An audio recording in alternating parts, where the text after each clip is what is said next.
Day 19 and 20 of 100 days transformation. ఇవాళ empty స్టమక్తో 82 వేస్తున్నాను.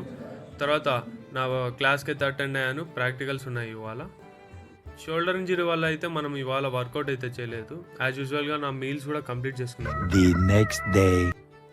Next day వచ్చేసి మనం బాడీ వెయిట్ వచ్చేసి ఎంటీ స్టమక్తో 83 వేస్తున్నాను. తర్వాత యాజ్ యూజువల్గా మీకు తెలిసినట్టే నా బ్రేక్ఫాస్ట్ కూడా ఓట్ షేక్తో స్టార్ట్ చేశాను. ఆఫ్టర్నూన్ లంచ్ కూడా కంప్లీట్ చేసుకొని జిమ్కి అయితే స్టార్ట్ అయిపోయాను. ఇవాళ పుష్ డే అనమాట. పుష్ డేలో చెస్ట్కు ఒక 3 వేరియేషన్స్ అయితే చేశాను. తర్వాత షోల్డర్కి కూడా ఒక 2 వేరియేషన్స్ చేశాను.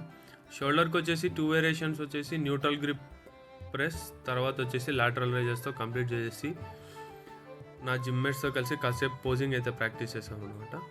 తర్వాత ఇంటికి వచ్చేసి పోస్ట్ వర్కౌట్గా బ్రెడ్ ఆమ్లెట్ అయితే తినేసాను. యాజ్ యూజువల్గా నైట్ డిన్నర్ కూడా కంప్లీట్ చేసేసుకున్నాను. ఓకే ఫ్రెండ్స్, ఉంటాను ఇవాళకి ఇంతే.